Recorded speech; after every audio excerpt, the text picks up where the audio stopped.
Municipality పరిధి నాగులాపల్లిలో SVS నిర్మాణ సంస్థలో పనిచేస్తున్న మిషన్ ఆపరేటర్ కురిమి నాయుడు మృతి చెందారు. క్రేన్ ఆపరేటింగ్ చేస్తుండగా ప్రమాదవశాత్తు మిషన్ అతనిపై పడింది. దీంతో తీవ్ర గాయాలై అక్కడికక్కడే ప్రాణాలు కోల్పోయారు. మృతుడు ఆంధ్రప్రదేశ్ రాష్ట్రం విజయనగరానికి చెందిన వ్యక్తిగా గుర్తించారు. ఘటనపై బీడీఎల్ బానూరు పోలీసులు కేసు నమోదు చేసుకుని దర్యాప్తు చేస్తున్నారు.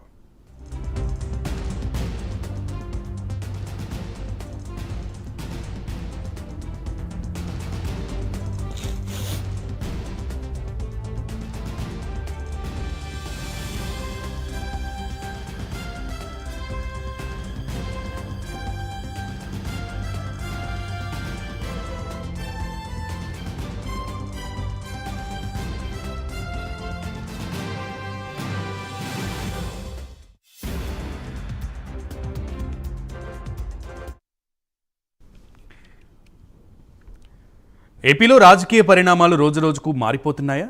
టికెట్ దక్కని నేతలు గోడ దూకేస్తున్నారా? మున్ముందు నేతల వలసలు మరింతగా పెరగనున్నాయా? Take a look.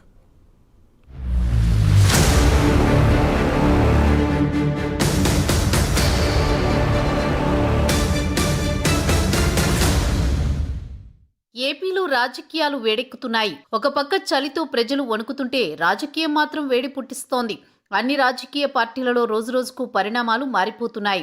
వైసీపీ సిట్టింగుల మార్పు చేపట్టిన తర్వాత రాజకీయ సమీకరణాలు తీవ్రంగా మారుతున్నాయి. టికెట్ దక్కని వాళ్లు వేరే గూటికి చేరుతున్నారు. స్థానచలనం జరిగిన నేతలు సైతం అక్కడ పోటీ చేయడానికి ఇష్టపడడం లేదు. దీంతో వైసీపీలో అసంతృప్తులు పెరిగారు. టికెట్ల పందారం మొదటిగా ప్రారంభించింది వైసీపీ. దీంతో వైసీపీ నుంచే ముందుగా వలసలు ప్రారంభమయ్యాయి. మంగళగిరి ఎమ్మెల్యే ఆళ్ల రామకృష్ణారెడ్డితో ప్రారంభమైన రాజీనామాల పర్వం ఇంకా కొనసాగుతోంది. తాజాగా కర్నూలు ఎంపీ సంజయ్ కుమార్ రాజీనామా చేశారు. మున్ముందు ఎంతమంది గీత దాటనున్నారోననే ప్రశ్న రాజకీయ విశ్లేషకులను సైతం వేధిస్తోంది. ఈ రోజు పార్టీలో ఉన్నవారు రేపు ఈ పార్టీలో ఉంటారో లేదో తెలియని పరిస్థితి. ఒకవైపు రాజకీయ వేడి కాక పుట్టిస్తుంటే మరోవైపు వైసీపీ సిట్టింగులలో గుబులు పుడుతోంది. తాడేపల్లి ప్యాలెస్ నుంచి ఎప్పుడు ఫోన్ వస్తుందోనని టెన్షన్లో కాలం గడుపుతున్నారు. కొంతమంది బుజ్జగించినా ఫలితం ఉండడం లేదు. దాదాపు 70 సిట్టింగ్ స్థానాలలో అభ్యర్థులను జగన్ మార్చనున్నట్టు తెలుస్తోంది. 30కి పైగా సిట్టింగులకు ఇప్పటికే మార్చారు.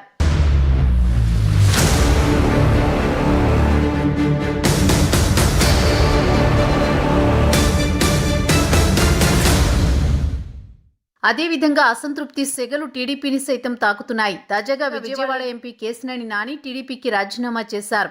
వచ్చే ఎన్నికల్లో విజయవాడ నుంచి టీడీపీ తరపున నాని స్థానంలో అతని తమ్ముడు కేశినేని చిన్నిని బరిలో దింపాలని చంద్రబాబు నిర్ణయించడంతో నాని వైసీపీలో చేరారు.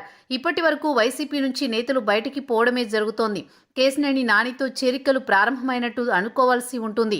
ఎంపీ స్థాయి నేత వైసీపీలో చేరడం కూడా ఇదే ప్రథమం కానుంది. మరోవైపు టీడీపీ జనసేన కూటమిలోకి బీజేపీ చేరుతుందా లేదా అనేది ఇంకా సస్పెన్స్గానే ఉంది. దీంతో కూటమిలో టిక్కెట్ల పంపకం ఆలస్యమవుతోంది. ఒకవేళ కూటమి టిక్కెట్ల పంపకం ప్రారంభమైతే కూటమి నుంచి కూడా కొంతవరకు వలసలు ఉండే అవకాశం ఉందని రాజకీయ విశ్లేషకులు చెబుతున్నారు. ఏది ఏమైనా కూటమి టిక్కెట్ల వ్యవహారం సంక్రాంతి పండుగ తర్వాతే ఉండొచ్చని ఆయా పార్టీల వర్గాలంటున్నాయి. అంబటి రాయుడు లాంటి వారు వారానికే వైసీపీని వదిలి రావడం హాట్ టాపిక్గా మారితే తాజాగా జనసేన నేత పవన్ కళ్యాణ్ను కలవడం సంచలనంగా మారింది. ఇప్పటికే వైసీపీ ఎమ్మెల్సీ వంశీకృష్ణ యాదవ్ జనసేనలో చేరారు. మరో ఎమ్మెల్సీ సి రామచంద్రయ్య వైసీపీ నుంచి టీడీపీలో చేరారు.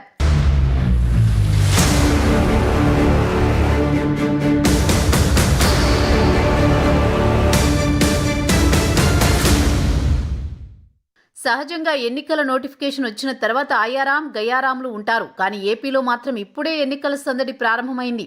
సంక్రాంతి సంబరాల కన్నా ముందే ఏపీలో ఎన్నికల సంబరాలు ప్రారంభమైనట్లు పరిశీలకులు చెబుతున్నారు.